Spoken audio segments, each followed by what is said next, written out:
What's going on, man? Welcome back to the basement. I'm Ron, and we got a special one today. We have JJ Zachariason here for a 3-round Dynasty rookie mock draft. I went out and found all the landing spots from the newest Dane Brugler mock draft, and I figured, why not bring JJ on? We have so many landing spots here. You have Ashton Genty to the Jaguars. You have Tet McMillan to the Saints. And I think it's just a good exercise. We're actually exactly a week out from the draft to just kind of talk through, if this was to happen, how would we feel about these players in a Dynasty rookie draft? It's going to be super flex, tight end premium, on sleeper, just going 1-versus-1, mano-y-mano, back and forth. How are you doing today, JJ? I'm good, man. I'm good. There's some pretty interesting landing spots from Brugler too. I feel like when a single person does a mock like this, there's just super logical landing spots, and then you know that teams are going to be the ones that just screw it all up for us. Yeah, exactly. We're going to get, Ashton Genty to the Jets is one that Lance Zierlein's been pushing. Yeah. It might not be as clean cut, but some of these are a little bit messy. But we'll waste no further time. We'll have you on the clock here at the 101. And I will say, of course, I do want to plug our guest, of course, JJ Zachariason. You can find him on Twitter. You can find him on the Late Round Podcast. Everything that JJ does is pretty dang good, I would say. Now, who are you going to take 101 here? Yeah, I'll definitely go Genty. I think Jacksonville's a pretty great landing spot, generally speaking. I mean, if a team is going to spend that kind of capital on a running back, that means that ETN and Tank Bigsby are not going to be that involved in that situation. I don't know if Jacksonville goes that direction, but in this case, we're assuming that they did. I think he'd be the easy 101. Yeah, and now that you kind of, we did mention, some of these are clean cut, that would be sort of messy. It does displace ETN, it displaces Tank Bigsby, and I did want to pick your brain off the bat, just, to put it out there, because it's something you'll be referencing throughout the video. You have the Zap scores. Just tell the people about what the Zap scores are, where you can find them, and how, I imagine Genty is probably one of the best scores in the model. Yeah. So the Zap model is a model that tries to predict how well a player is going to perform across the first 3 years of his career. I measure it against what I call best 2 seasons, B2S, which is just taking the top 2 seasons of a player's first 3 years in PPR points per game and averaging them together. So that's what I'm really measuring. It essentially looks at different factors, different production metrics, some size metrics. It's different at running back and wide receiver and tight end, obviously. But at running back, I have something called running back and wide receiver. I have breakout score, which is based on receiving yards per team pass attempt. Wide receiver, also looks at rushing production a little bit. Running back looks at prorated best season reception share as well from a production standpoint. So the running back model at this point actually doesn't have any rushing metrics in it. It's all receiving at this point. Part of that is because size will capture the amount of ground game work a player gets, but more importantly, draft capital is one of the inputs. And if a dude is getting drafted high, he's more than likely going to see decent work on the ground. And really what we care about most of differentiating from what the NFL is doing. Because at the end of the day, the Zap model is kind of telling you when to deviate off of draft capital. The difference is really pass catching. That's what we need to worry about most. Pass catching gets signal as talent, because if a player is multifaceted as a running back, then there's a talent thing going on for him. But it's also, usually we see better receiving profiles for pass catching backs in the NFL. And that's what we care about in fantasy football, because we're playing in PPR formats, half PPR formats, and even standard formats. A target is more valuable than a rush attempt. So the running back model is definitely geared towards pass catching. And so people are like, how is Ashton Genty looking that good? Well, Genty's last season wasn't great from a receiving perspective, but the year before that was freaking unreal. And the dude had a 23% reception share in the offense, which is a top 6 number in the database, which goes back to 2011. And then, his breakout score, which is based on receiving yards per team pass attempt, that's 94.3, which is a very, obviously, it's out of 100. It's a really strong number as well. So yes, to your point, he is, Christian McCaffrey's the best player in the model. But Ashton Genty is going to probably have a score, depending on draft capital, between 99 and 100. I mean, he is elite. Yeah, I'd figure that was the case. And you made a great point with the receiving thing. People looked at, he has 23 receptions, 138 yards. He had 80 catches, 862 yards, and 6 touchdowns over a 3-year career. he is absolutely amazing. I will make sure to link down below JJ's model prospect guide, everything that you can find over there. And at 102, this is actually one that I wanted to talk with you about because I think I saw you, man, I don't know whose show you were on, but I think, and maybe you've changed your tune, but I think Travis Hunter is getting a little bit too slept on from a dynasty perspective, or honestly just fantasy football in general. So I'm going to take him 102. He's pretty much a lock to go to the Browns. And we got a quote, I think like today, not like as we were recording, but a report today is coming out that like the Browns GM is looking to play Hunter both ways. They actually like him better as a wide receiver. Of course, like we'll get more clarity as we get closer to the draft. But yeah, this is it. Andrew Berry believes Travis Hunter's first home is at wide receiver and his second home is at cornerback. If he's the pick, they'd want to be smart about how they start him. But Berry made it clear he's great at both. And for me, I actually think that he grades out pretty well with the numbers. I think I heard you say that, from just a pure, and it makes sense because he played at Jackson State and he was part-time. So he's probably not going to pop in the breakout score. But when you look at like yards per team pass attempt when he was on the field, he had over 2 yards per team pass attempt in year 2, 2.59 in year 3 is not bad. And something that I've been messing around with, I've been DMing with you that I overhauled my model a little bit. And something that I found to be pretty sweet was career passer rating when targeted, where it's just like when you get targeted, is your quarterback throwing picks? Like I've made this reference before, but if you're ever playing Madden, you're like playing my career as a wide receiver and you're spamming A for the ball and you're like a pick happens, like it's just, like when you get thrown the ball, good things should be happening if you're a good player. And his career pass rating when targeted is like by far the best in the class. So he crushes like the efficiency side of the model, and then of course the draft capital is going to be there. He's going to be potentially the highest drafted wide receiver ever. Now, of course, you have the 2-pronged thing: how much offense will he play versus defense? But I just want to bet on Travis Hunter as this like generational talent where he's just can't miss. Like the thing with Travis Hunter is so much. It's not so much like will he be good, right? Like Ted McMillan could be Quentin Johnston or Treylon Burks and he could fall flat. But with Travis Hunter, and maybe I'm too confident about Travis Hunter's skill level, is just this like potential all pro. Like I just don't want to bet against this guy is kind of what it comes down to. And I feel like his floor, like his downside is more how much wide receiver will he play versus his talent. And I'd rather the downside of usage than the downside of like a player being bad, if that makes sense. And the last thing I want to throw out about Travis Hunter as well is like as a receiver, he's pretty insane in terms of something that I look at as well as contested target rate. Like, of course, JJ Arcega-Whiteside is up there. I think his number was 46% in college. JJ Arcega-Whiteside, 46% of his targets were contested. For Hunter, only like 13%. So he's a good separator, but with a 63% contested catch rate, like his jump balls are 60-40. Like his hands are amazing. He gets open. And if you were to ask me like the wide receiver that I think could get into the Jefferson Chase tier in Dynasty, it would be Travis Hunter, just based off of talent alone. And I did want to say, like, there's a chance that he doesn't play wide receiver full-time in year 1, and that would be tough. But I do think that, like, the upside case for him is he plays, like, half the routes. His yards per out run is bonkers. And then going into year 2, similar to, like, how first year at Colorado, he was, like, part-time, and then he played full-time. I think we could see, huge yards per out run, all this hype heading into the offseason. Maybe he has, maybe he plays, like, 70% of the routes for the final, like, 3-4. I know I'm painted a picture here, like, the final 3-4 weeks. And then we all get very excited about what it's going to be in year 2. And he's like a second-round startup pick. So that's why I'm very high on Travis Hunter. We'll see more of like what gets reported from the GM and kind of what they do with him usage-wise. But I'm curious how you've been treating Hunter in rookie drafts. Yeah, look, since I published my prospect guide, which was like March 10th or something like that, I would say that he's gained a lot of steam just in terms of like teams being more open and more reporting saying that he would play more wide receiver than we initially thought. I mean, back in February, we were like, oh, he's just going to be cornerback. Like it's changed quite a bit, over the last couple of months.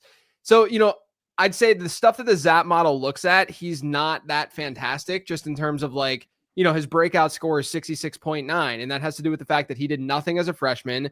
His sophomore, receiving yards per team pass attempt was fine, but definitely not elite. Like we've seen way more elite receiving yards per team pass attempts. And even last year, like it was solid, right? It was good, but it was not an elite number that we see. And so, I'm not sitting here saying that like breakout score, which is age and program adjusted receiving yards per team pass attempt, is the end all of an argument at all. That would be silly and stupid.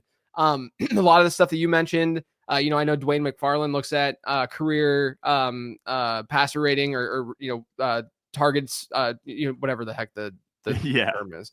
I don't. So the stuff that I work with goes back to 2011, and so I'm not incorporating some of the like PFF data into it and stuff. That I do that more subjectively, like stuff like yards per route run and whatnot, because I know that I want to have a more robust data set with the guys that I'm testing and looking at within the model. And so, I know that more subjectively, some of the stuff definitely looks better with Hunter. But I'll say this too, man. Like at the end of the day, like his yards per route run, for instance, it's not elite by any means. His career or even last season yards per route run, but you do have to give context of the dude was playing like 90 snaps a game. He's not going to wide receiver meetings. He's not studying wide receiver related stuff. He's basically playing corner, and then they throw him on the field as a wide receiver.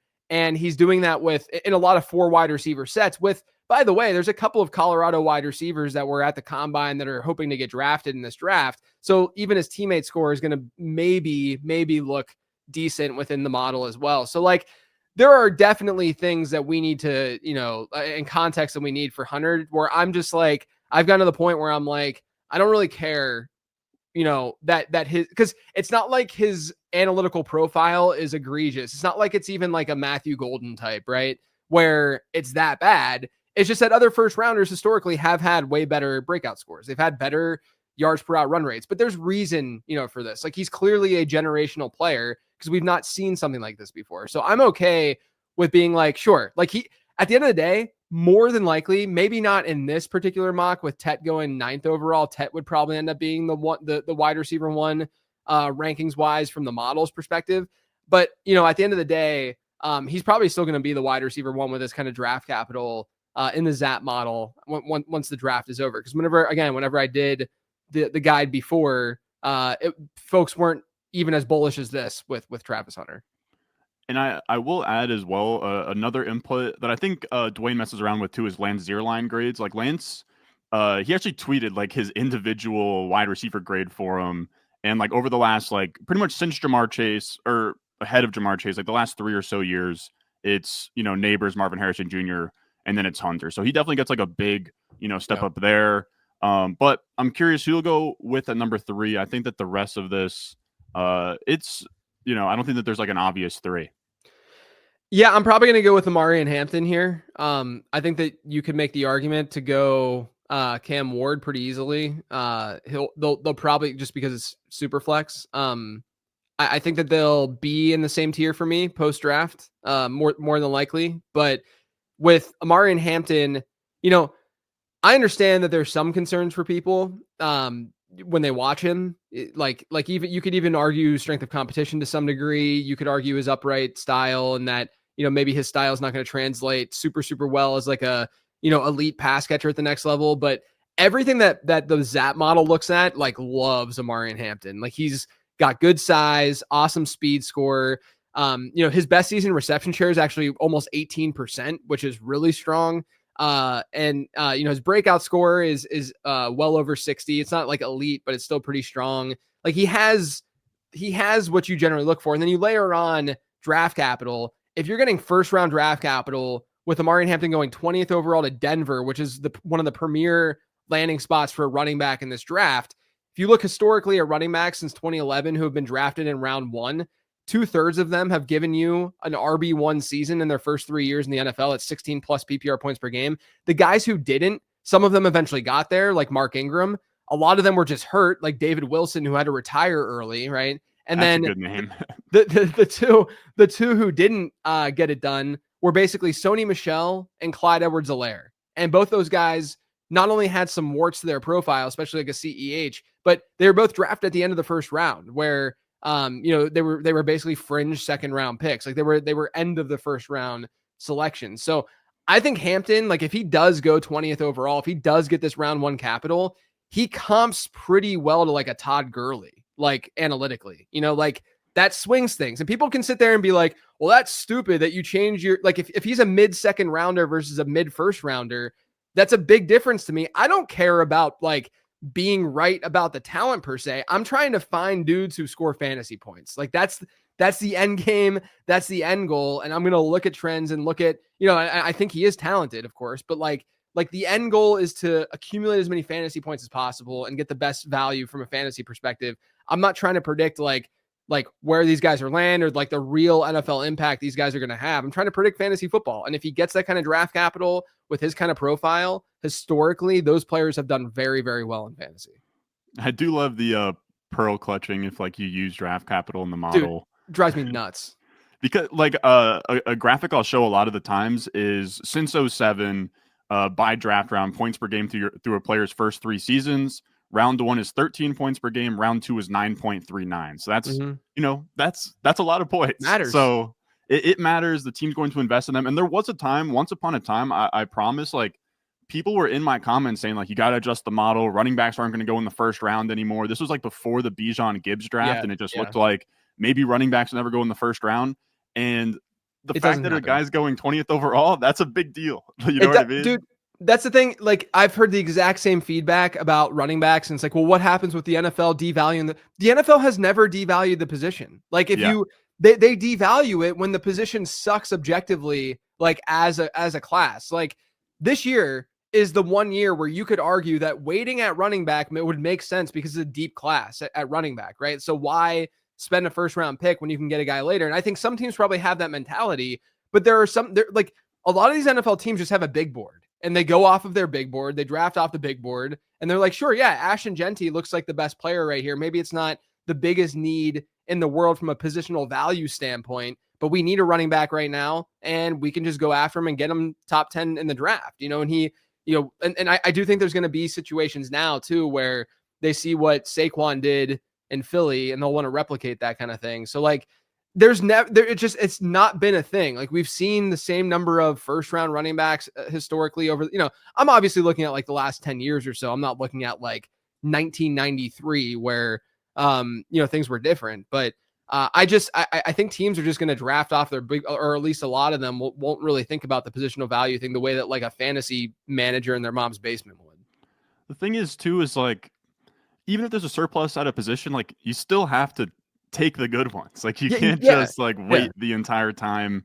I will say number 4, I think this one's actually easy. I'm just going to go Cam Ward. Yeah. I don't really have any strong feelings or opinions. I think a good heuristic for Dynasty is when everyone is pretty certain that a quarterback sucks. Like he's probably a pretty good value. He goes to the Titans, whatever. It's like not the sexiest landing spot ever. I'm curious, like do the Titans get any help in this mock? Okay, we get Luther Burden at the 35th overall pick. So that's that's fun. He'll be okay. First overall pick. I feel like, Caleb Williams laid an egg and he's like a second round startup pick. Of course, you have Ben Johnson coming in, but these quarterbacks hold value in Dynasty. The first like top 4 or 5 picks are quarterbacks. Cam Ward had, if you're looking for like a peak season, this past year was pretty good. He doesn't really scramble a ton, which I guess people don't really love, but it's not like absolutely nothing, like in terms of, I've been looking at like rushing fantasy points per snap. It's more than Justin Herbert in college, Bryce Young, Sam Darnold, Jordan Love. I think he could be in the mix for like a few hundred yards rushing as well. So I don't know. I don't have a strong opinion of like he's going to be amazing, but that's often kind of the values in Dynasty. Yeah, I think he's a solid prospect. I think that he's part of that tier still with Hampton, and I think at this point I'd probably put the other two in the same tier with Hunter, like above them, but all in the same tier. So if it's kind of like choose your own adventure. So I think there is a tier break here, but the other thing to keep in mind with Superflex Dynasty historically, now you can look at Bryce Young and he's more of an outlier, but historically, no matter how a quarterback plays in year 1, he typically maintains value within the dynasty market, especially if he's the 101 in that draft or gets drafted high. But like Zach Wilson maintained value, Kenny Pickett maintained value year over year. So there's a very good chance that you'll at least have an out after year 1 if he does kind of have a crappier season. Yeah, and even like something else that like obviously this is like a 99th percentile outcome for Cam Ward, but rookie quarterbacks are really the only guys that have access to ever being a top 3 startup pick, right? Like we just saw with Jaden Daniels, like CJ Stroud, even though he's like a 2-3 turn guy now, after his rookie year, he was literally like the 3rd overall pick. So you do have this like massive ceiling. But I'll turn it over to you. I'm curious what you'll do at 5. Yeah, I think that it's really difficult for me to go outside of a top 10 wide receiver. So I'm going to go Tet McMillan here. I'm not someone who thinks that he's quite Drake London. I do see the comps. I understand it. And he's not like super far off analytically. London just had a slightly better breakout score. His age-adjusted production looked a little bit better. And he also had better teammate competition than Tet McMillan did, at Arizona. But I think McMillan's solid. He's sort of in that like T Higgins to Cortland Sutton, range of player. And, him going to New Orleans, I think is actually a really good fit too, at least from like what they generally need. Now, obviously sucks from a quarterback perspective at this moment. And they didn't really do anything substantial in this mock, to make me feel any better about the quarterback position. I know they still drafted one, but still doesn't make me feel great about it. But this is just betting on talent, top 10 wide receivers. You're going to have a pretty good hit rate. He looks solid in the model. He has a pretty average like breakout score for a 1st round pick. So it's not something that I'm like, it could be better. I would feel better if it was a little bit better because it adjusts because it's receiving yards per team pass attempt. I know he was over that 3 mark for his last 2 seasons, but it adjusts for strength of opponent and adjusts for strength of schedule. And so it did drop a little bit. And that's why his breakout score is 83 when most good wide receivers in round 1 are over 90. But that's sort of splitting hairs at this point. So I think he'd be, a solid picker. Although I do think there's another guy that I could have gone here at 105. Yeah, he's like super clean, and you actually make a good point. Like Arizona, especially with like the way the Pac-12 went down, it's like not that much stronger than playing at like a Boise State or something in terms of like what is it, SRS? Yeah. So it's like a power. I'm not even sure where they play now. Is it Big 12? Yeah, I'm not even gonna. I don't even categorize. Like I used to, and I changed that this year. I used to categorize by conference, and that's how I would do this like multiplier, right? And I adjust that way. But now I look at individual strength of schedule by what College Football Reference does, and then I adjust based on like that, and then they get like a multiplier based on where they kind of fit in within that strength of schedule. And so yeah, that's why his is a little bit. So someone in the SEC, like Luther Burden, his sophomore year not only was like really good just in general in terms of just receiving yards per team pass attempt and his production, but it also looked even better than that when adjusted for strength of schedule. So it does get more signal whenever you do program adjust like that. Yep. I'll take this one. You're making me feel self-conscious because you're saying it's obvious. I think that the guy I'm going to take is not the obvious one. Okay. But I'm going to go, or maybe it is the obvious one. I don't know. I'm going to go. See, this is where it gets tricky because it's like, I love this. I got in your head, man. I got in your head. It's actually not, to be fair, now that I'm thinking about it, it's not as obvious because there's some, I also forgot it's not as obvious as I thought. But it is also interesting too, because like when we're on the clock and rookie drafts, like we're gonna, we'll both have rankings out to our subscribers and everything. But like right now, we're just shooting from the hip. Yeah, totally. So I'm gonna go Quinshon Judkins. Oh, that's where I'm going. Okay. We'll take him at the 106. He goes to Dallas, and you know what I'll ask you first, JJ. I'll ask you: is missed tackles forced, or is yards after contact per attempt, or is EPA rush, breakaway run rate, or any of these in your model or statistically like significant? They're not in my model. I know that some have found it to be relatively significant. The thing that I'll say about Judkins is his receiving profile is a little weak. It's below average, and we can say, okay, but he got a lot of work on the ground, and and then he played with Travion Henderson, so obviously he's not going to see that much work through the air. I don't think he's going to be like a minus as a pass catcher at the next level. But if you look at top 100 picks since 2011 and players who sort of hit this mold of being below average, it was a below 60 breakout score and a below 10% best season reception share, which he was relatively well below. He's at like a 45 breakout score and like a best season reception share of like 8%. So he was a decent chunk below these thresholds. And the only guy, there's like 23 of them in the models database since 2011. There were like 23 of them who hit those, who were below those thresholds. Only 2 of them hit a 9% or better target share in one of their first 3 seasons in the league. And one of them was Doug Martin. One of them was Jerick McKinnon, who was not a traditional, like he wasn't catching passes in college because he was playing quarterback and like taking snaps, under center. So like, obviously it was difficult for him to catch passes. That's my concern with Judkins. The other stuff that people are maybe overanalyzing, that's not something that I'm gonna like really lean into. It's hard to deny the landing spot though in this draft because he did go to Dallas. I love the landing spot, right? He goes to Dallas. He's going to have a great offensive line. All right, so I'm editing this video, and I'll be completely honest with you guys. At this point, you can hear a knock in the background. There was some guy working on the house. He needed something. He knocks on the door when I'm talking with JJ Zachariason, a big-time guest, somebody that I have a lot of respect for. Threw off all the momentum, but I figured this would be a great time to talk about Underdog. Make sure you check out Underdog. Use promo code RON when you sign up, and they will match your first deposit up to $1,000. I'll have links down below in the description and the comment section down below. They are the biggest and really only sponsor of the channel. They help us keep the lights on here during the Dynasty season and during the NFL offseason. And the NBA playoffs are coming up here, and it should be a good one. You, of course, have a free Luka Doncic pick in the Pick'em lobby. It is a free pick, higher than 0.5 total points to add to your Pick'em. And then on top of that, they also have the extender, which gives you bigger boosts, 100% profit boosts, the longer each of these NBA playoff series goes. So it should be a fun time. NBA playoff basketball is actually a really good time to get back into the sport. And then, of course, Underdog also has the drafts like the big board. It's about to close as the NFL draft happens. So right now is the time. $10 to join, $250,000 to first place. Get in now before the NFL draft. Draft some of these players before these landing spots hit. As always, promo code RON. You can find that in the link in the description and the comment section down below. Now let's get back to the video. So with Judkins, I just think it's a great landing spot. The Cowboys are good. And then I also think from a prospect perspective, mine's not, my model isn't as heavy on the receiving side of things. It's an input. It goes back to 2007. It's something that I do want to update soon here, but I just think there would have been a time where Quinshon Judkins was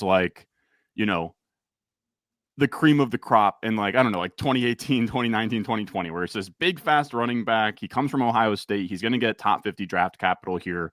So I'd rather just not overthink it, especially with this landing spot, and just take him here. Because I do think, I don't think that he's going to ever, obviously he's never going to be McCaffrey, Eckler, but, can he be like Mixon or Zeke Elliott, where he flirts with 40 plus catches in a season, 50 plus catches in a season?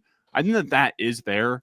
So for me, we're sort of running out of profiles that can do that, because on the other side, you have Trevion Henderson, who can get those receptions and everything. But on the other side, he's never had over 185 carries.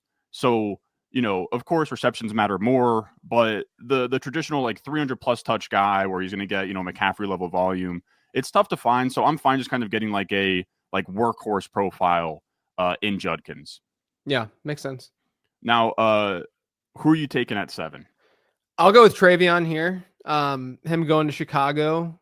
Feel like it's a straight up good, solid landing spot. Gets Ben Johnson. Henderson can kind of be his Jahmyr Gibbs in that offense. I think Henderson comps pretty well analytically to someone like James Cook.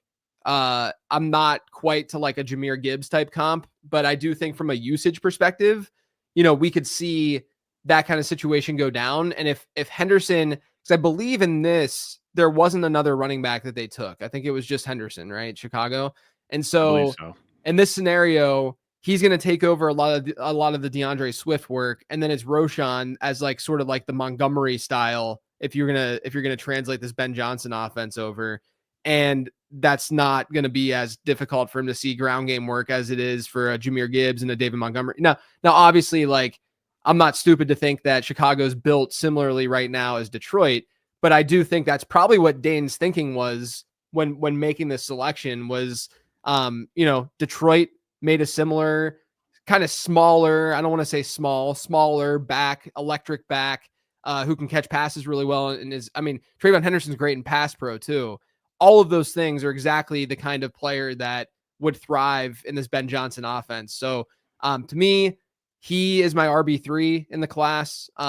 If he goes in round 1, because there's a little bit of talk about that, it's going to be interesting to see like what happens between him and Amari and Hampton. Like there's a scenario where Amari and Hampton gets a worse landing spot than Travion Henderson. And if that's the case, like Henderson could end up being the RB2 in this class just because they would both get first round draft capital in that hypothetical. So I think Henderson's a really, really solid player. It's crazy to see, like, he has a great breakout score, and that's driven by the fact that he had great receiving yard numbers early on in his career. That was on a team with 4 Pro Bowl wide receivers, like NFL Pro Bowl wide. I mean, it's crazy how loaded that was at receiver, and they were still giving Travion Henderson the ball as a pass catcher. So there's a lot to like to that profile. To me, he's just like a really safe option. Like, I don't think you're going to be mad at yourself for having him in like a PPR type environment.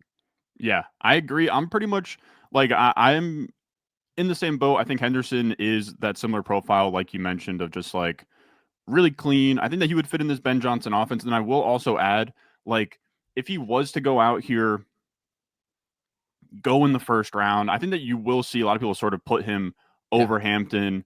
But I did want to add too, like I used to make, or I still do, like a video previewing earlier or later classes, right?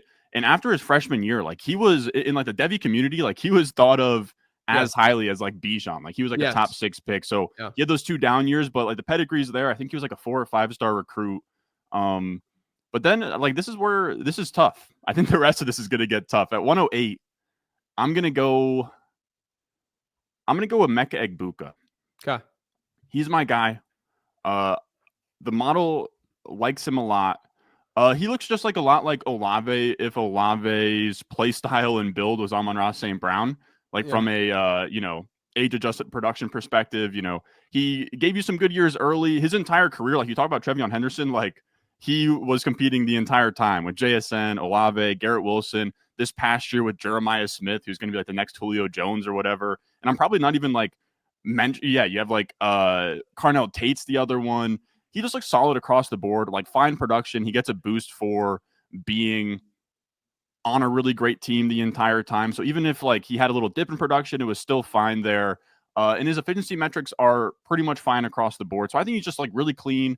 Again, looks like Olave from a profile perspective, but more of like a slot, which I think some people have like a weird connotation with slot receivers. But in like the modern era when we're looking at like Ladd McConkey and Amon-Ra St. Brown, it's a role I'm interested in. He goes to Washington. I guess like it's weird. Like they already have Debo there, but Jaden Daniels, I think, is enough to hitch my wagon to. Yeah, no, I agree. I think it's a solid pick. I like Egbuka. I think that he comped really, really closely for me to Robert Woods in the model.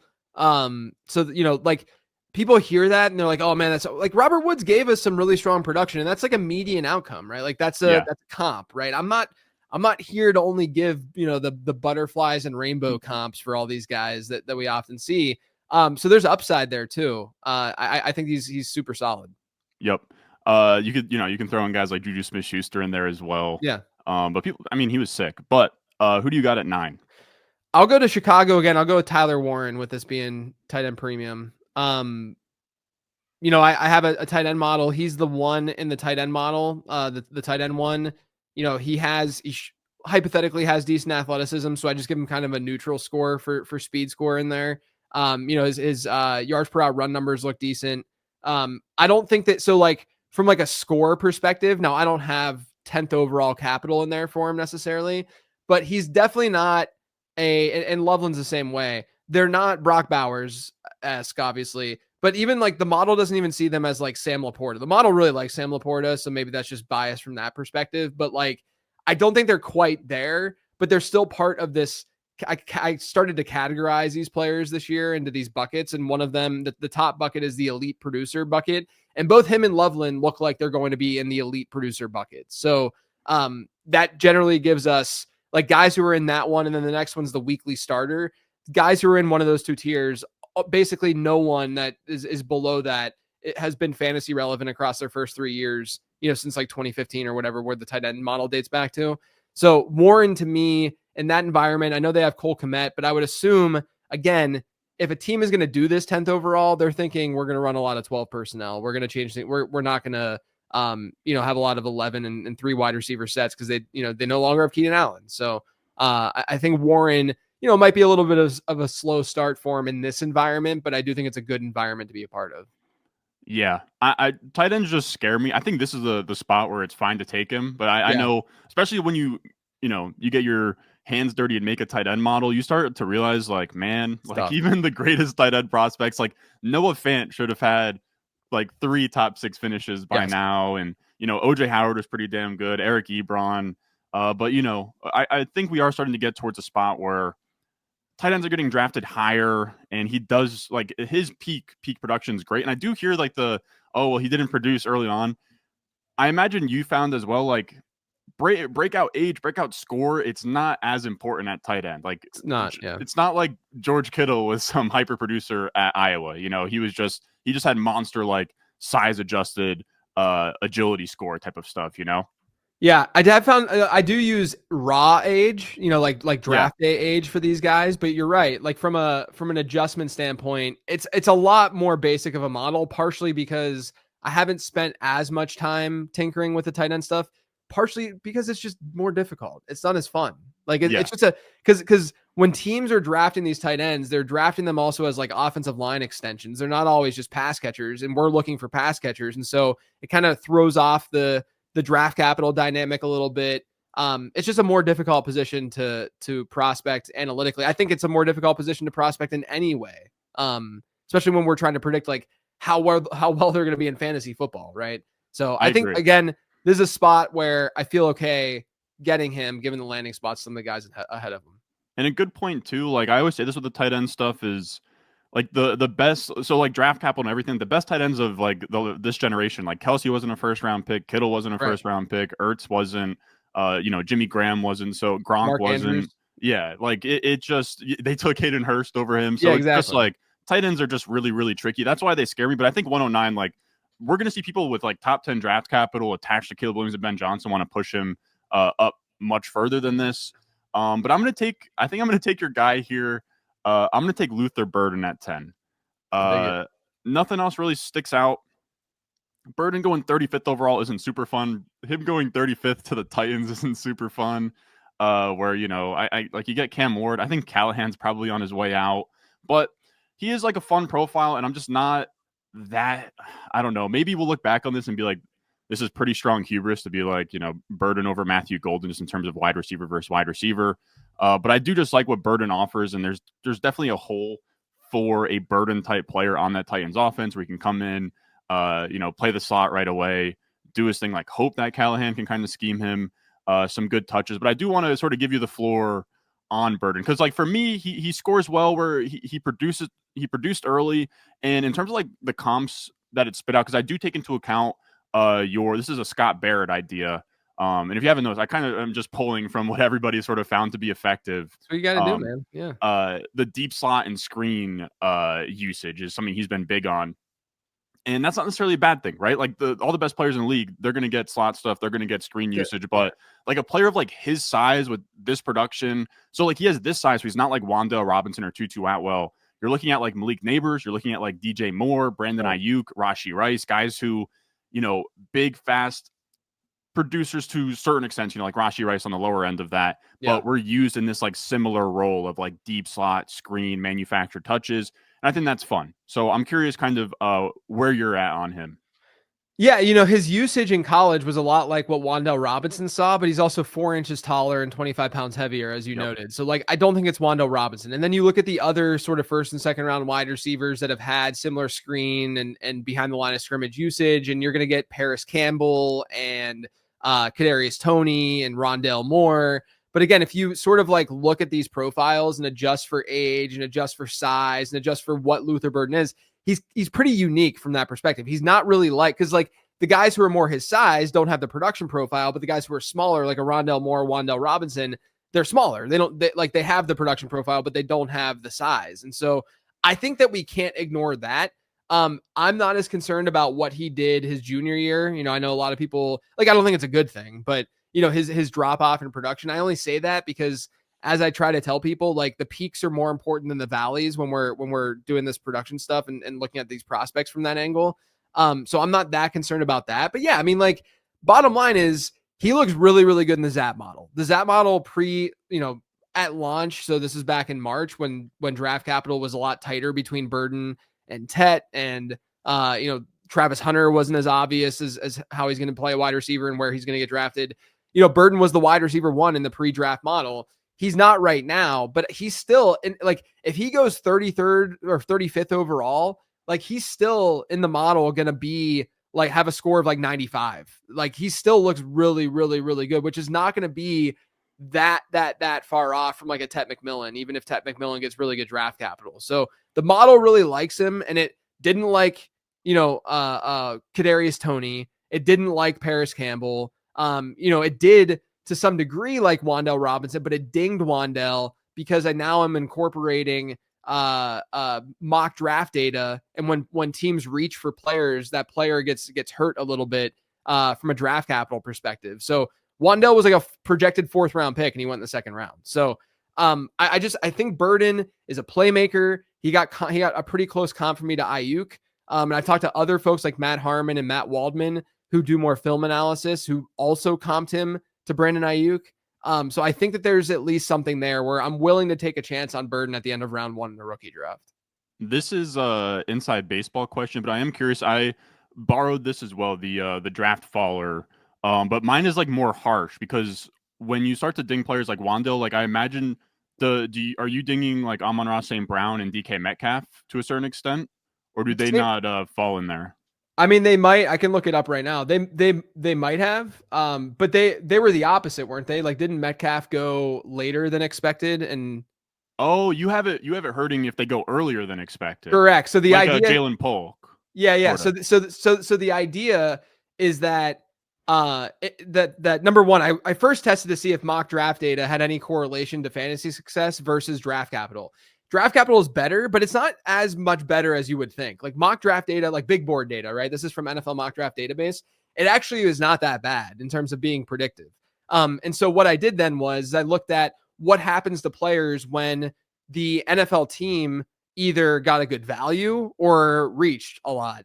And what I found was at running back, so the running back model now actually uses 10% of the draft capital score goes to mock draft data. Okay. Wow. So a guy who, I mean, that's pretty intuitive. I don't need to explain that. And then at wide receiver, I'm like, I don't need to go down that path. You guys understand 90% versus 10%.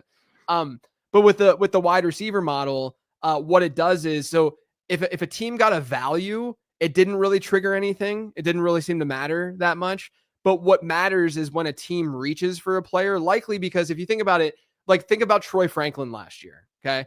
Troy Franklin was like a projected go 2nd round pick, maybe even late 1st. And he goes the first day of day 3 or the beginning parts of day 3. Right. And so you could sit there and be like, oh man, Denver got a huge value, but multiple teams in multiple rounds passed on Troy Franklin, which signals to us that Troy Franklin probably isn't as good as we initially thought because so many teams are passing on him over and over again. Whereas if the reverse happens where Wan'Dale Robinson is projected to go round 4 or whatever, and he ends up going round 2, then that's signaling that that team might have reached for that player and that player is not as good, quite as good as what the draft capital is indicating. So, I can give you a list of some of the guys. Like it's crazy. I actually have it here. This is actually sweet. Like I'm like Corey Davis, Deontay Johnson, or I guess Deontay's not like, yeah. That's Deontay's probably the best hit actually of the group. Yeah. Rager, John Ross, Jahan Dotson, Mike Williams. That's sweet. I looked at it from the other way, so it's not like as great, but you do get like you get Denzel Mims, you get like Jalen Hyatt's one.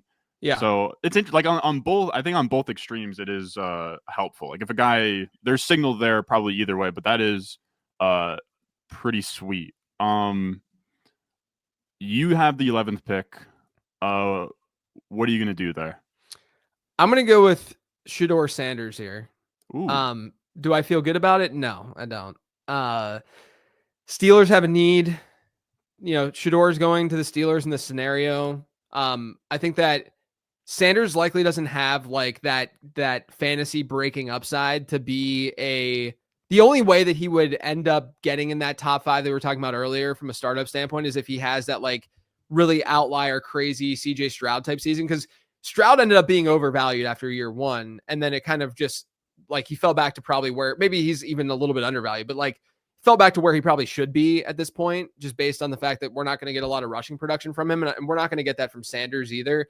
But this is more of a, I don't care a ton about late first into the early second in terms of like getting tons and tons of safety, and it's super flex. Quarterbacks can be currency. Like I said, they usually maintain pretty good value. That's what this comes down to. The Steelers, he might, I mean, look, Sanders, hypothetically, if they get him at 21st, at 21, and they sign Aaron Rodgers, we might not even see that much of Sanders in year 1, but that actually might enable him to maintain that value year over year, to where if you really do want to have an exit ramp and an out, you could still get that. So I'll go with him here. Hold my nose. There's some other guys I could have gone with, but we'll do that in Superflex. Yeah, I imagine it's really similar to kind of Michael Penix. I know Michael Penix got better draft capital, but he's like a 4th round startup pick, and all he did was like flash in 4 games, Yeah. So like that's all you're really hoping for. Right. If Shador comes in at the end of the year, he shows you something. And it's not like the environment's bad in Pittsburgh. I mean, they're probably going to get a running back at some point. I mean, did they get a running back in this draft? I can't. Dylan Sampson. Yeah, they got Sampson, right? So that's not a bad like 1-2 punch with him and Jaylen Warren.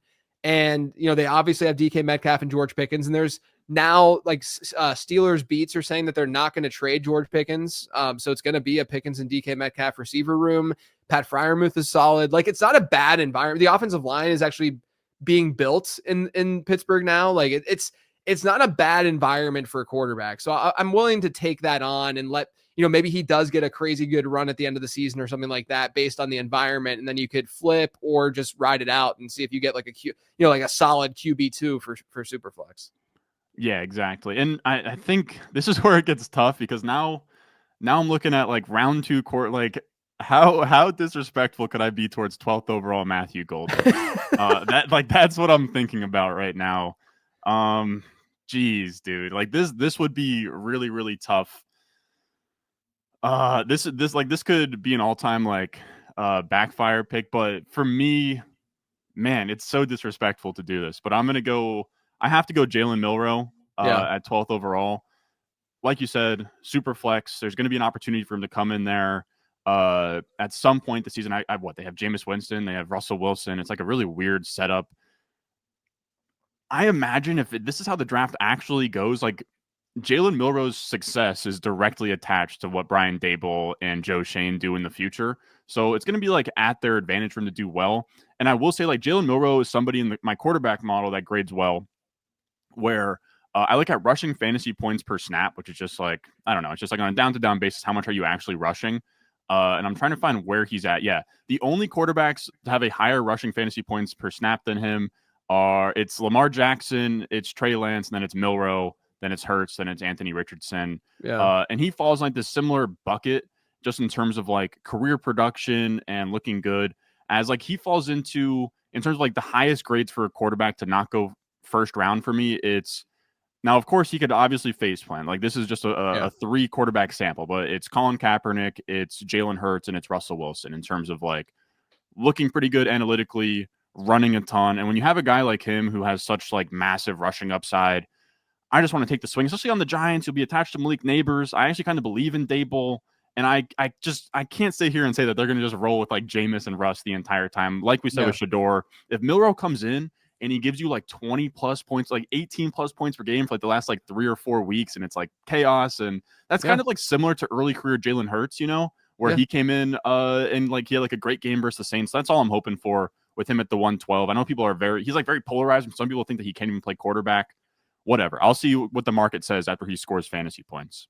Yeah, I love the pick. I love it. I'm probably going to end up being aggressive on Milroe if he gets this kind of draft capital, because again, that's the kind of player that can break fantasy football, and there's not many obvious picks, at the spot. I'll go with Matthew Golden though with the next one, because which is the correct pick. You get 12th overall capital. There's definitely some concerns about his profile overall, But I will say, like, again, I'm not looking at yards per out run in the ZAP model, and it's just running comps based on what the model's looking at. And his top comp was Lad McConkey. Now, obviously, McConkey had the yards per out run profile. He just wasn't on the field enough, which is why his receiving yards per team pass attempt was lower.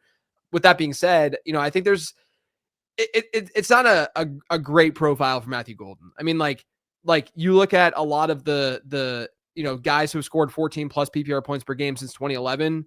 Only like 4 of them or 5 of them have had yards per team pass attempt rates in their best season below 1.9, right? And Matthew Golden's under that mark. With that being said, I want to ask you this too.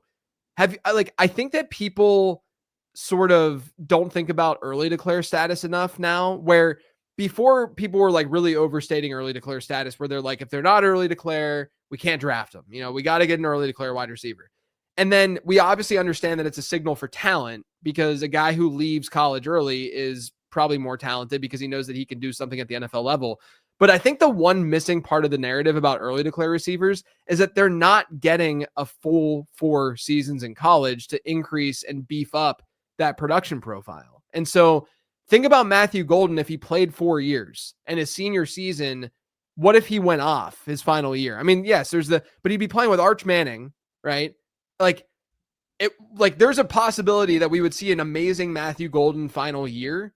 And I'm not saying that that's like a given, because you can play this game for any early declare wide receiver. My point is the early declare status does matter for a guy like Golden, a guy like any guy who went early. Like Luther Burden might have gone back and maybe he bounced back and had a season that was as good as his sophomore one, So like, that to me is a big reason why there's signal with early declare status, like from an analytical perspective and a modeling perspective. And I don't want to lose sight of that with Matthew Golden. He's not Xavier Legette, it's not a situation where the dude played 5 years in college and he only had 1 good year, and it happened, in his final season when he's like 23 years old. He only had a 5-game stretch that was really, really good. And, it was when like Isaiah Bond was banged up, and there's a lot of reason to fade Matthew Golden, but we have faded him here. We're seeing this in rookie drafts everywhere. Like, he's going in the early parts of the second round in Superflex leagues. And if he goes 112 to Dallas, it's like, we can still see a scenario where he hits, right? Like, this isn't like he's not a confirmed bust. So I'll gladly take him here. Yeah, this is like, admittedly, like that, like 201 for Golden there it's disrespectful. Like, that's just what it is. Early declare 12th overall pick. Like, some of the comps that came out for me were like Henry Ruggs, Jameson Williams is just like, not the most beautiful production profiles, but early declares, they get drafted early. Yeah. So like, I'm fine with that. Again, like Lance Zierlein has him as like a high-end wide receiver. So we'll see how it works out. I think, again, like, I think if we thought about it more and we saw consensus, maybe we'd move him up. But I think it also just speaks to the strength of the class. A lot of good players, man. There's a lot of good players. So let me get... Man, this is another tough one. I wanted to go with, I think there's just like 3 players you can go with here. I think for me, wow. All right, let me take, I'm not even a huge fan of this guy, but I think this is probably where he should probably stop sliding. Maybe not even sliding, but I'm going to go Caleb Johnson. Mm-hmm. And I'm not even like the biggest Caleb Johnson guy in the world, but like the Giants are a pretty good spot. He's going to be next to Tyrone Tracy, who I'm not the biggest believer in the world in. Like, he's 25 years old already. Yeah. These day 3 backs we see all the time just get like complete, like the Elijah Mitchells and the Damian Pierces, and I'm just not interested in like really paying them a ton of mind. And I've actually like kind of been on the world tour of like Caleb Johnson's not that great, but I think anywhere in the second round he's like, absolutely fine. I would just say slow your roll. Like, on anyone that's saying like, oh, Le'Veon Bell comps, I would just slow your roll on that. He looks like Carlos Hyde, like a volume sponge, David Montgomery on the Giants. Early 3rd round capital. So I think that is absolutely fine for me. And 22 catches is 22 catches, but at Iowa, it's like 44. So, it's not too bad. Yeah, his best season reception share is actually not bad. Like, I don't think his receiving profile is that horrific. Just based on what he did last year. Now, I'm curious where you go at 203. Me too. Yeah. I'm gonna throw the dart, and I say throw the dart because the situation is horrible. This is where I'm gonna get Colson Loveland. I thought you were making a dart pun. Yeah. Me too. Actually, that's a good point. I'm gonna go Loveland here. Hate the situation. Now you're just crowded. Like, I don't think Indianapolis goes tight end, I don't think they should go tight end, because you can't even get your receivers the ball now. Why force that issue? With that being said, I'm willing to get him here in round 2 for what I think is a pretty freaking good tight end prospect. I talked about all that earlier. And, they could have a quarterback change and a change of scenery at quarterback pretty quickly in Indianapolis, where all of a sudden we're like, oh yeah, the receiver situation's changed. And now we have Colson Loveland as someone who can take on, a decent amount of work in the offense. Yeah, and he's fun too. Like I know that there's honestly a strong argument, especially in fantasy, to have him over Tyler Warren, just in terms of how much of that Michigan offense he was a part of. He's also cleaner from just like a age early declare perspective. Yeah. You're right. Like the Colts, tough landing spot, but I'm also kind of like I'm not anti landing spot, but like also things change, quarterbacks happen, whatever. And I will take here.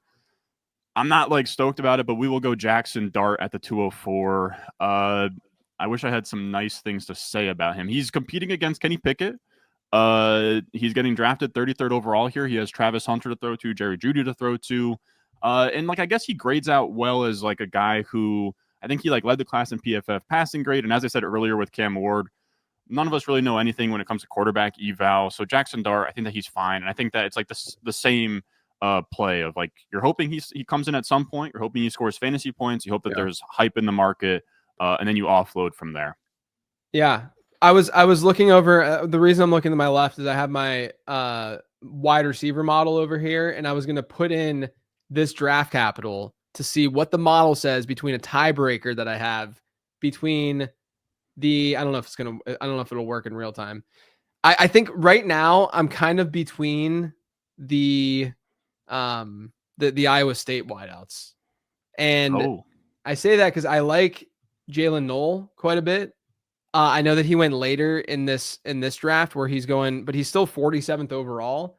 And so I wanted to see if the difference between him and Higgins. Okay, I'm gonna go with Jaden Higgins. Higgins got the edge in the model with this kind of draft capital. I like both of them.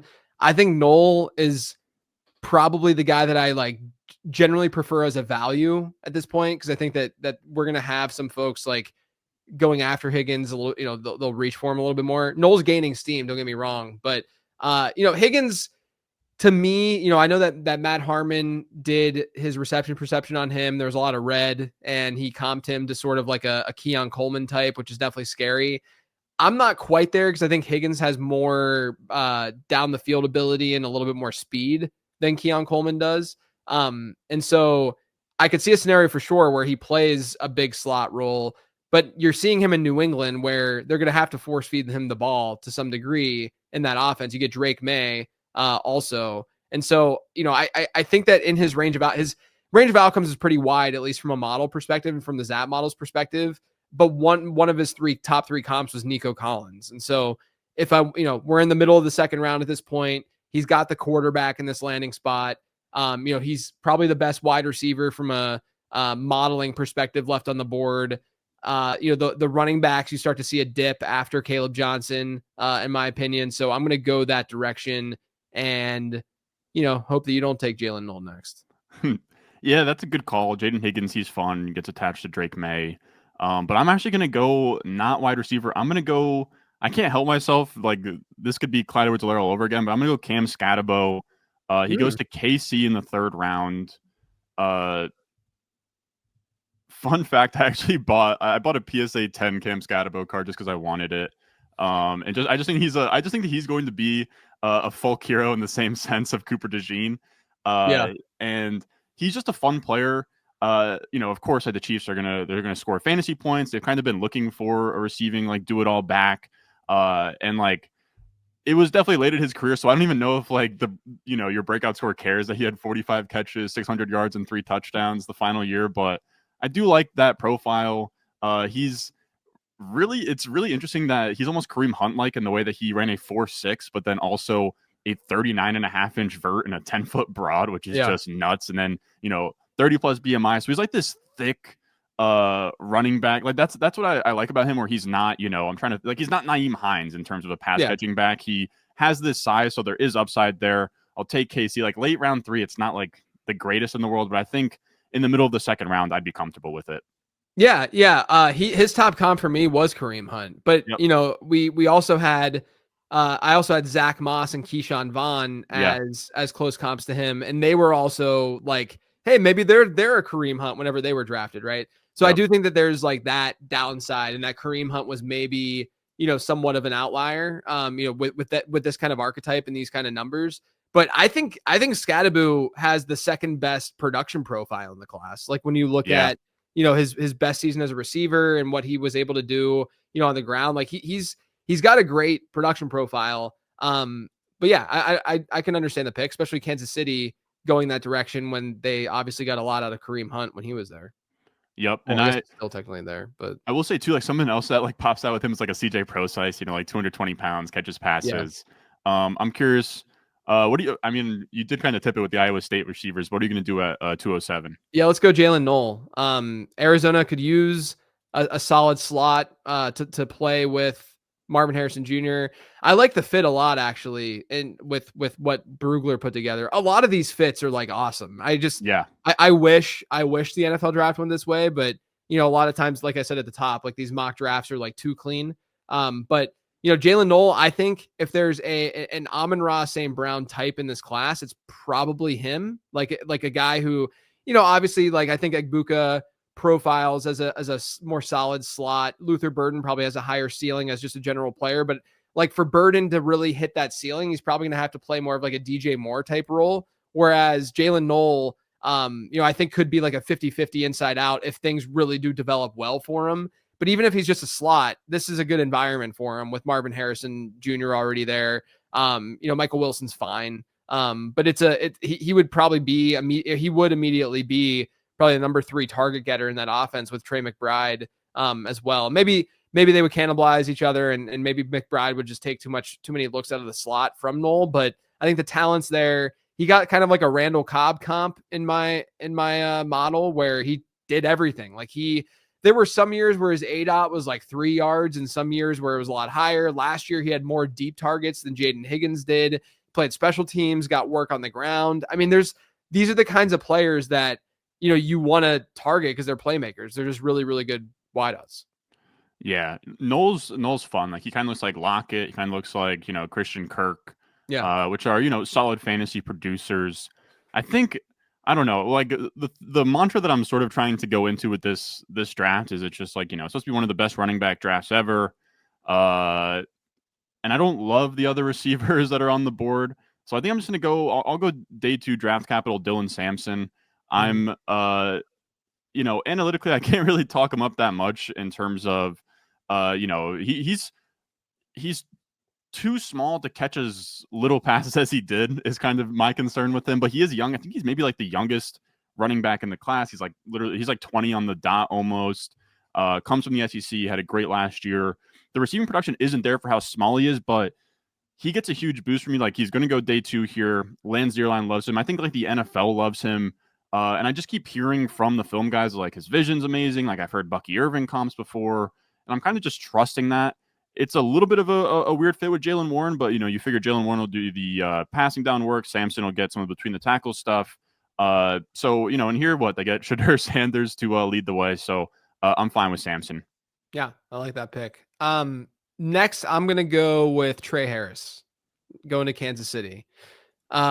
He definitely has a pretty wide range of outcomes. Don't love the age profile and the later breakout, but my God, his yards per hour run this past year, we've like never seen from like a Power 5 guy before.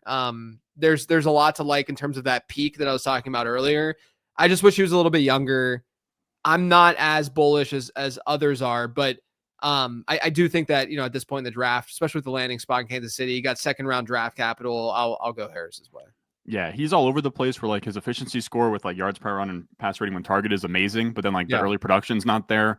And then he also like 28% of his targets were contested. So he's just like, I don't know, he's all over the place, but like Casey's an amazing landing spot. He goes in round 2. And I think that this is where I would say there's a pretty big tier break. Like I'm looking through and I'm not liking what I'm seeing. I'll be honest with you. Let me get, man. This is where I would say things have dried up a little bit. I guess I have like 2 guys I'd be sort of fine with. Agree. But let me go. Man, I don't want Tyler Shough, man. Yeah, he's not going to get drafted in this draft because I don't want him at all. I think. Let me see for a second. I am curious. I'm going to do something similar to you. I want to see what Jalen Royals comes out with 58 draft capital for me. Like, does he come out like sort of solid? I guess I'll take round 2 Jalen Royals to the Houston Texans. I think that's like a fine landing spot for him. Late round 2, attached to C.J. Stroud. I guess what they have Christian Kirk now on the slot. You have Nico Collins. Tank Dell's probably not going to be back anytime soon. And Royals is fun. Like, he had a good yards per out run. He just like isn't really an early producer. So, who do you got? I will go with, and I'm letting landing spot kind of dictate this a little bit. I'm going to go with Elijah Arroyo. I like that. And I'm only saying that, like, I think that there's a chance that Terrence Ferguson is the better. Like, my model likes Terrence Ferguson a lot based on his athleticism, but Arroyo is still kind of in that bucket with him. In terms of being like I think they're in the weekly starter category. And then you land on a place like the Chargers where there's a lack of that presence on that team. And so you could see him actually having like a pretty decent rookie season from a production standpoint right away. Late round 2, I think this is fine for a tight end premium league. Yeah, I agree. Man, it's tough because like this is where, we talked about it earlier with the, Omarion Hampton, how much first round draft capital matters. Yeah. Now we're testing, like, at what point are we fine taking a day 3 running back in this class? We still have 2 second rounders on the board, man. And there's like a bunch of tight ends you can pick too. I think for me though, I'm going to go with, man, this is tough. Let me get, I'm just filibustering here, but probably I'm going to go Bajal Tootin for the Chargers. Jerk. I think that's what has to happen here. He is a day 3 pick, but like we're at the back end of the second round of a rookie draft. Yeah. And he's just somebody, now he's the anti-Quinshon Judkins where the production isn't there, but you can look across the board at all of his missed tackles force, his breakaway run rate. He crushes all of it. He has pass catching upside. He goes to the Chargers. He's going to be attached to Justin Herbert. They're going to want to run the ball. And they have like Najee Harris there. So, he'll be, I don't know. Like, I think comparing him to like Achane and Gibbs is unfair, but that kind of like secondary back who's just efficient with his touches. Yeah. He got a comp of Kenneth Walker in my model. Wow. Yeah. Like he looks really good in my stuff. Now he also got a Darrington Evans comp. So it could definitely go. We're in that range. Yeah. But that's fun. That's what those are the kind of guys that you want to throw darts at, once you get, because typically back half of the second round into the third round, your hit rates are pretty poor overall. Yeah, exactly. Like these are dart throws at this point. Yeah. Next I'm gonna go with Kyle Williams going to the Jets. Williams he actually has a top 5 breakout score in the class because his freshman season was really strong. He didn't really like improve on that dramatically throughout his collegiate career. But film bros really like him, and the draft capital being there, the model is actually the model actually likes him because of that the breakout score that he had. He's a little bit, I wish he was like a year younger. It'd be a lot easier to take him. But the Jets also, have a situation where there's not much going on from a depth chart standpoint. Don't love the situation with Justin Fields, obviously, but I do think that he would get starter reps immediately where he could appreciate in value, as we move into year 2. And I like him enough as a talent to be able to bet on that. Yeah, I don't hate that at all. Kyle Williams, he is, like you said, he is like a film darling. Everybody in the film community loves him. And this would be, I mean, I am a Jets fan begrudgingly, but I think that this would be a fun spot. So for me here, man, there's a lot of fun day 3 running backs that I keep kind of staring down. Yeah. I think this is what I'll do. I think that it's not going to look super great, but I'm going to go with Ollie Gordon here at 302. In this mock, I think that this is the only running back the Ravens take, right? As far as I can see, or the Raiders, my bad. But they're like in the mix for Ashton Genty. They're in the mix for all these top end running backs, and I couldn't really tell you who's on their depth chart right now at this point. It's like Alexander Madison, Amir Abdullah, and now you get Chip Kelly coming in. I like Ollie Gordon. People are pretty soured on him, but I don't know. I'm curious your thoughts on the idea, because you talked about super high end peak year 2 wide receiver, like how it transfers to running back, because Ollie Gordon had that. And then the thing that I'm really kind of like, I guess you could say like enamored with Ollie Gordon is the fact that he had 39 catches, 330 yards, and a touchdown as a sophomore. And then he's also 225 plus pounds. So Yeah. 3 down skill sets there where he could be kind of like a Najee or a Mondre Stevenson type of guy. Yeah, my fear, I agree. My fear, and I think Stevenson might have been one of his comps for me, but my fear with him overall is that a team is going to typecast him as being just an early down guy. Yeah. But the model likes him. Like he's going to have a favorable draft capital delta, which looks at where a guy is drafted and compares it to his overall score, and then sees if he's favorable or unfavorable versus the model. But yeah, Stevenson was one of his comps. James Conner was one of his comps. Like and Buck Allen was his third one, which all of them, I mean, even Buck Allen had his moments, in fantasy at the NFL level. It honestly, like, I wish he had run a faster 40. Obviously, that's one of the big things that like really is holding me back. But like, if you can find a big player, a big running back who can catch passes, that's not only a signal for talent, like I said, but that also means that he might do it at the NFL level. And in that depth chart, that environment, yeah, like that would have been my next pick. Would have been Ollie Gordon. I'm glad to hear that. Who do you got at 303? Oh my gosh, I'm just gonna go back to draft capital, and I'm probably gonna lean on a wide receiver again. You know what? No, I'm gonna get another tight end. We're gonna go Terrence Ferguson. Hell yeah. Yeah. I'll be the tight end guy in this draft. And I'm usually not the tight end guy. I was gonna ask, what is your model like about him so much? Just the athleticism is crazy. Like his production profile is fine, but he had the best combine at tight end amongst a group that didn't have, a very strong showing, like Harold Fannin and such. Like, given the fact that he goes to Denver, like, I think that Fannin and Ferguson will probably look relatively comparable in the model from a score perspective. They're two very, very different tight ends, obviously. Obviously, Denver goes and gets Evan Ingram, so there might be a little bit of time here, but I think it's a good spot to be in for a tight end overall from like a long-term perspective.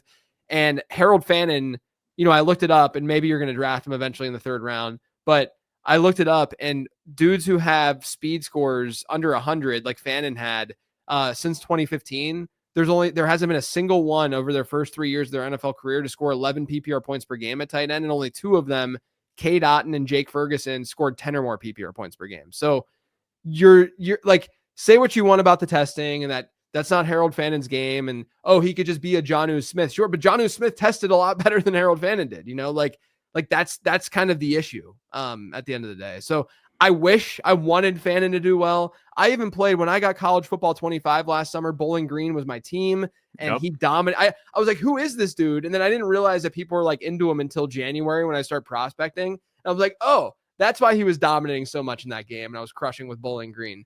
I wanted him to do well. I'm a little bit worried about how it's going to translate to fantasy. I think that's a fair statement. Fannin scares me as well, but I think he also has huge upside. I will stick with the draft capital here. I'm going to go Mason Taylor. He goes 42nd overall to the Jets in this mock. Not a beautiful landing spot whatsoever, but top 50 draft capital. And my model actually has him as like the tight end 3 in this class. I think that we finally got testing on his pro day. He runs like 251 pounds, 4.68, like 8.87 RAS is fine. Lance Zierlein actually really likes him as well. Give him like a first round grade. And he also has like a season, like nothing really sticks out in terms of his production, but he did have a season where he outproduced Brian Thomas Jr. and Jack Besh as a true freshman. So he's interesting. He's really young. He's clean. I'll take the guy who goes 42nd overall. Yeah, who's the son of a Hall of Famer. I mean, probably not a bad idea to go that route. I was thinking about going Taylor too. My model doesn't like him that much because his yards per out run numbers are just really, really poor. Yeah. But I get it. I think round 2, round 3 tight ends, that's like, you're kind of just going with what you feel like, it's like a, choose your own adventure situation. I'll go RJ Harvey. Don't love that it's day 3. Harvey to me also it's a lot of people love RJ Harvey, but it's strange to me that not enough people are talking about his age. The fact that he's over 24 years old, and he, like, again, we're talking about accumulating statistics and numbers as you progress throughout your college career. When you have more time in college, you should have better numbers, And so the model does adjust for that a bit. So he's not beloved by the model, but he does get a Chase Brown comp as his top one. And so, I do think there's explosiveness there. I think he could be, especially like in a pinch like Chase Brown was in this past year where they had no other option. Like he could be that dude. And I'm not really overly concerned about Ramondre Stevenson's talent and being that dude. So I think that Harvey, that's a depth chart that he could hypothetically climb. Yeah, I like that pick. I will say, fun fact that I keep saying is me and RJ Harvey graduated high school in the same year. Oh my gosh, So that is, that's like the issue with him is there's but there's you never... say that's old. You're talking about his age as it being an old thing, and I'm sitting here. I'm like, I got 2 kids, And but I just mean like I'm not declaring for the draft. You know what I mean? Like, that's fair. like I'm long past the days to be like, oh, this draft prospect is like the same age as me. Unless if you're, who's the kid from San Jose State, Nick Nash or whatever. Yeah, Nick Nash, who's like 40. Let me get here. I'm going to go, and the thing, like you said, he's going to be, next season he'll be 25 years old. So there's just like no world that he's ever like a top 12 dynasty running back. That's his issue. Like in the Ray third Davis round, who cares? It's a lot like Ray Davis last year. Exactly. I'll take Harold Fannin here. I'm not crazy about him, and I have my concerns, but I think in this mock specifically, if he goes to the Eagles for like this analytical franchise, they're trying to trade away Dallas Goedert here. I just think if they're going to draft him, they probably have some kind of plan for him, especially in the third round. So I'm just kind of hoping on that. I will say, of course, like you don't love that, like Devontae Smith is there, AJ Brown is there, and they're like always bottom 10 in pass attempts. But I'll just kind of ride with Howie on this one. Yeah. Next, I'm going to go Jack Besh with the next one. I like that. Really easy to root for sure. Had a great Senior Bowl, that happened after his brother tragically passed away in the terror attack in New Orleans. His production profile is probably like average at best, maybe slightly below average when adjusted for, age and strength of opponent and such. But, he has an interesting profile. Like his freshman year, he had better production than like Brian Thomas and Malik Neighbors. Obviously he didn't play a standard wide receiver role for them. But the interesting thing is like he played inline a lot to start his collegiate career. And then where he really thrived last year was on the perimeter. Like he barely played in the slot last year. And so I think he could be an inside out. And, Matt Harmon charted him in reception perception and really liked him. I think that Besh is going to be a player that the fantasy community just kind of diminishes too much because his production profile isn't special. There's nothing like amazing about it, but you watch him play and you see that like throw your body around mentality like Puka Nacua has. And I mean, sometimes that's going to translate and work. I think at the very least, he can be a solid slot for someone. Yeah, he's very fun. Just someone that like he's not going to like grade spectacularly, but I think that this is a good spot to take him. I will say this one is more just like like just sort of someone that my model likes a ton is Torrey Horton. Like he's the only, I think like he, even with day 3 draft capital, he kind of gets boosted up into the range of these day 2 guys. So if he goes third round to the Chargers where the wide receivers there kind of suck, I'll take Torrey Horton. Like the reason why the model likes him is he actually had early on at Nevada is where he played first with Romeo Dobbs, which was like kind of solid. One of those years too, Nevada was like 7-2. I think that was the COVID year. So actually like from an SRS standpoint wasn't too bad. And then like he's also interesting in that he tested really well. And then on top of that, I mentioned contested target percentage earlier. For a guy his size and kind of plays an X receiver, it's really low. So he's getting open. He's making plays. He had a really good season in 2023. Yeah. This year he was banged up, which is like really tough for him that like this is the year he comes out. But Torrey Horton on the Chargers, I think is a fun spot. Yeah, the other thing with him too is that he was hurt this past year. He had to end his season early, right? And then he goes out in the combine and he runs a 4.41. Like, yeah, this is kind of like a dad take, but I feel like that shows some resilience. Like it shows some like he wants to be good ability, right? Like he's coming off of an injury. He still runs a 4.41, kind of impressive. So I'll give him a little subjective bump for that. I like that. Little dad bump. Yeah, a little dad bump. There was actually like a rumor that he was retiring to go to culinary school on TikTok. If you wanted to get deep in the weeds there, like I actually like didn't put him in the database at first because of that, and it was like it was someone that like was supposed to be his dad, so like kind of ties in. But regardless, who do you got at the 309 here? I'll go Alec Iamaner right after Horton. Not the greatest landing spot because they have just so many guys there, but I'm actually surprised. Like, I think like Imaner's projected capital on like NFL mock draft database has been higher than this throughout the process. Solid wide receiver. You know, I fear that he's more of like a Leonard Hankerson, maybe maxed out Torrey at Torrey Smith, where he's like a perimeter guy, can get down the field. He's a really good blocker. And so he's physical and he can play that role. He only has 2 years of college production because he didn't play his freshman year, and he's from Canada, and he like moved across the United States, you know, throughout his high school journey, and like just a really interesting player from that perspective. And he's got that dog in him. So I'll get him in the mid to late third round for Green Bay. Yeah, and you can give him a dog bump too. Like he had the crazy game versus Travis Hunter. That's right. 200 yards. Like, and that was a crazy game too, because it was like an OT thriller where like Colorado just like gave that lead away, and it was like completely Io Manor. But again, he's one of these guys in the Big 12 where like his teammate or his quality, like, you know, program quality stuff like isn't gonna pop very much. Yeah. Here's a tough one, and I think I'm gonna just have to hold my nose and do it. I'm taking Tyler Shuck here. I don't like him. He's literally Brandon Whedon. But the Saints got nothing at quarterback. Like Derek Carr is like rumored to be injured. Spencer Rattler looked brutal last year. I don't know. You're hoping he gets some starts and like maybe he looks good, but like he's already so old. I don't know. I'm trying to sell myself on this pick, but at 310, a top 40 capital quarterback, fine. He's probably Kyle Trask to be real, but yeah, I'm fine with that.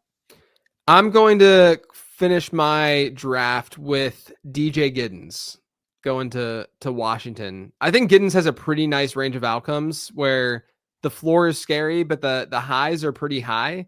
You know, he had like really solid comps, like Cam Akers type guys, you know, in the Zap model.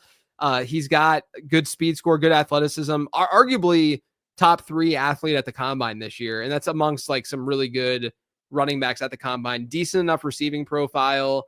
You know, and going to Washington, I'm not really that scared of Brian Robinson. Austin Eckler's obviously aged, and this is a young and up and coming offense. So hypothetically in this scenario, he could be a starter in 2026. Yeah, DJ getting someone I love. It's just like the landing spot, like 4th round, and like the landing spot, like it's not beautiful. Like you said, it's not like the end of the world, but it just isn't super sexy. And I will say, I am just kind of scouring to see if there's like anybody late day 3 that I'm kind of interested in. But I think I'm just going to go with, and this is somebody that I'm not even. I mean, I imagine you're looking at pre-draft mock draft database as well.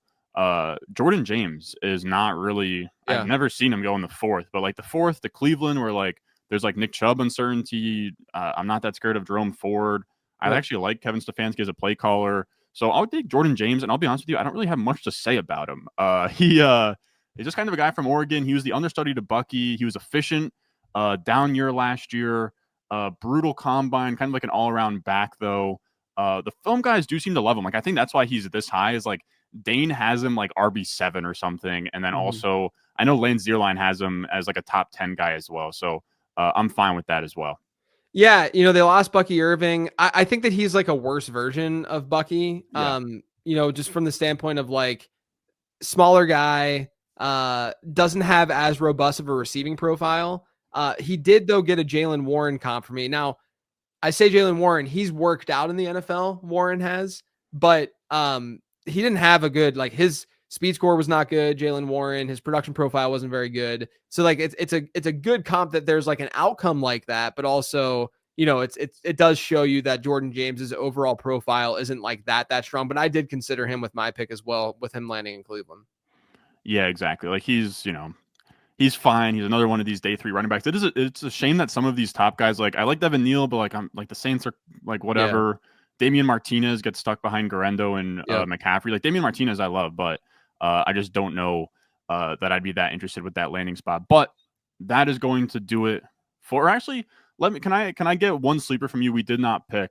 That would be like an honorable mention, like late in a rookie draft that you sort of love, maybe deep in your spreadsheets. Jarquez Hunter has been my go-to at running back. He's basically like most of the advanced metrics that you look at it like PFF or whatnot, and you look at career numbers. He is top 10 within those metrics across the board within this class. His breakout score is top 5 in the class because he had kind of the Kenneth Walker profile going where he didn't see a ton of receptions at Auburn, but when he did see them, he was gaining a lot of yards, right? He had a good speed score. Like realistically, Jarquez, he's a little bit undersized, but realistically, Hunter like checks a lot of analytical boxes. Like if If he somehow finds his way into late day 2 because some team just like likes him a whole lot, like I'm going to be very, very in. But obviously he's more than likely a day 3 back, but he is easily my favorite day 3 back this year. Yeah, I love that call. He gets like a decent landing spot here too in Carolina. I had a tweet the other day. He's second in runs of 10+ yards rate, second in runs of 15+ yards run rate, fourth in yards after contact per attempt, fifth in missed tackles forced per touch. And I will say that does definitely contradict what I said about Judkins. I think the efficiency stuff like this matters more for the late round guys, is what I would say. Yeah. Where you can kind of find the diamonds in the rough. But I do want to thank you for coming on here. Let people know, where they can find your stuff, where they can find the Zap Score model, and what you have going on here with the NFL draft coming up in a week. Yeah, man. Everything's on lateround.com. You can subscribe to the podcast, check out the late round prospect guide. That's for sale right now. And I will get the updated guide out. So I'll have updated profiles for a lot of the relevant guys. I'll have updated rankings and Zap scores and all of that on Saturday, the final day of the draft. So I'm working Thursday, Friday, Saturday. I'm rewriting stuff as these guys are getting drafted. So at the end of the night on Saturday, you have that guide. You're ready to crush your rookie drafts. That's on lateround.com. Sweet. And then you won't be, firing from the hip like we were in this draft. Yeah. But as always, JJ's the man. Thank you for coming on. Thanks, man. Everyone out here that had watched, subscribe if you're new. If you enjoyed, leave a like, all that good stuff. And I will see you guys in the next one.